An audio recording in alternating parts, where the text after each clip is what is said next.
بچہ up to 5-6 years جو سب سے زیادہ سیکھتا ہے وہ نمبر 1 ماں سے، نمبر 2 باپ سے. تو ہم کو ماڈل بننا بہت ضروری ہے. اپنے زندگی میں جو ڈائیکوٹومی ہے، جو دوہراپن ہے، اس کو ختم کرنا چاہیے. تبھی ہم بچوں کی صحیح تربیت کر سکتے ہیں. بچوں کی تربیت کوئی میکینیکل عمل نہیں ہے کہ صاحب یہ فلاں لوہا ہے، اس کو فلاں اس میں ڈالیے اور اس طرح نکالیے. بچہ روبوٹ نہیں ہے کوئی پروگرام سیٹ کر دیجئے اور اس حساب سے کام کرے گا. نہیں، بچہ ہیومن بینگ ہے اور بچے کے اپنے اصول ہیں، بچے کی شخصیت کو ڈیولپ کرنے کے فطری تقاضے ہیں. تو یہ اسی وقت ممکن ہے جب پیرنٹ ایک ماڈل بن کے سامنے آئے. جی، بعض بچوں کے سلسلے میں کہا جاتا ہے کہ بچہ والدین کی سنتا نہیں ہے، پلٹ کر جواب دیتا ہے، صحیح ہے، غصے میں رہتا ہے اور گھر میں نہیں رہتا، فوراً اسکول سے آتے اپنا بیگ پھینکتا ہے، باہر چلے جاتا ہے. بالکل صحیح. تو ایسے بچوں کو کس طرح سے کنٹرول کر سکتے ہیں؟ دیکھیے اس کے کئی وجوہات ہیں، لیکن ابھی جو اسٹڈیز بتاتی ہیں اس میں جو بہت بڑی وجہ یہ ہے کہ بچہ گھر میں بیگ چھوڑ کر اس لیے باہر جا رہا ہے کہ بچے کو گھر میں سکون نہیں ہے، بچے کو گھر میں پیار محبت نہیں مل رہا ہے.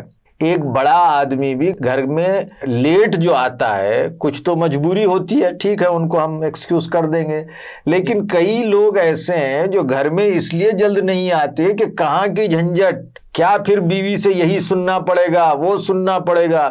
تو اس سے بہتر ہے کہ دوستوں میں چائے پیجئے، گپے ماریے اور دیر سے گھر پہنچیے. تو بڑوں کا یہ حال ہے، بچوں کا بھی ایسی معاملہ ہے.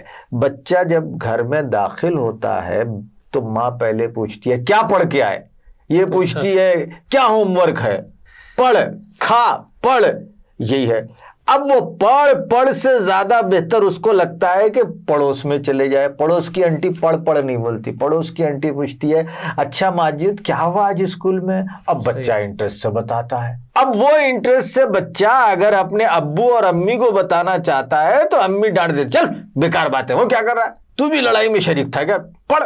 بچے کو اپسٹ ہو جاتا ہے بچہ. تو اس لیے بچے گھر میں نہیں آ رہے، بیگ چھوڑ کے آنٹی کے پاس جاتے ہیں. پھر اسی طرح بچے ماں باپ کی اس لیے نہیں سن رہے ہیں کہ کیا آپ بچوں کی سن رہے ہیں. ہم پیرنٹ سے یہی پوچھتے ہیں کہ بھئی آپ بچوں کی سن رہے ہیں، آپ تو نہیں سن رہے ہیں. جب آپ بچوں کی نہیں سن رہے ہیں تو بچہ آپ کی کیوں سنے گا؟ اس لیے کہ آپ صرف باپ ہیں، اس لیے کہ آپ عمر میں زیادہ ہیں. یہ کوئی تو کرائیٹیریا نہیں ہوا. لو اینڈ افیکشن کا کرائیٹیریا تو دوسرا ہے کہ آپ اپنے اندر وہ جرمز، وہ خصوصیات پیدا کریں کہ لوگ آپ کے قریب آئیں اور آپ کی بات سنیں. محض عمر کی بنیاد پہ، محض اس لیے کہ آپ اتفاق سے باپ بن گئے ہیں، تو ایسا نہیں ہوگا. آپ باپ کے کوالٹی پیدا کریں، محبت کا اظہار کریں، بچوں کو سنیں، بچوں کے کنسرن کا خیال رکھیں، بچوں کے جائز مطالبات کو پورا کریں. بہترین پیسہ وہ ہے جو بچوں پر خرچ کیا جائے. یہ ہم نہیں کر رہے ہیں اور بولتے ہیں کہ بچہ میری سنے. کیوں سنے؟ بچہ نہیں سنے گا.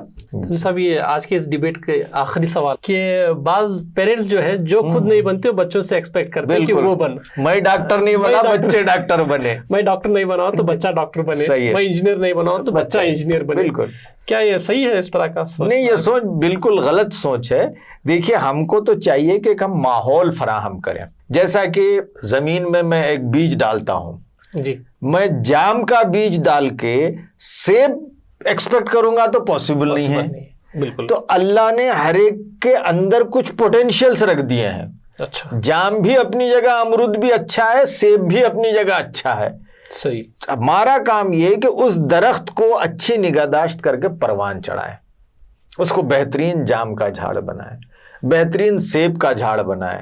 اب سیب کا جھاڑ بن کے آپ سیب کا بیج ڈال کے کہیں کہ نہیں اس سے سنترے ہوں یہ ایکسپیکٹ کریں تو غلط ہے. تو جو اللہ نے پوٹینشیلز رکھتے ہیں، ایپٹیٹیوڈ جسے کہتے ہیں، بچوں کو وہی بننے کے لیے ہم ترغیب دلائیں. ایسا زبردستی کریں گے تو بچے پرفارمنس صحیح نہیں کر پائیں گے اور اس کا ہی نتیجہ ہوتا ہے کہ بچے سٹریس کا شکار ہو جاتے ہیں اور اسی کا نتیجہ ہے کہ بعض بچے سوسائڈ بھی کر رہے ہیں.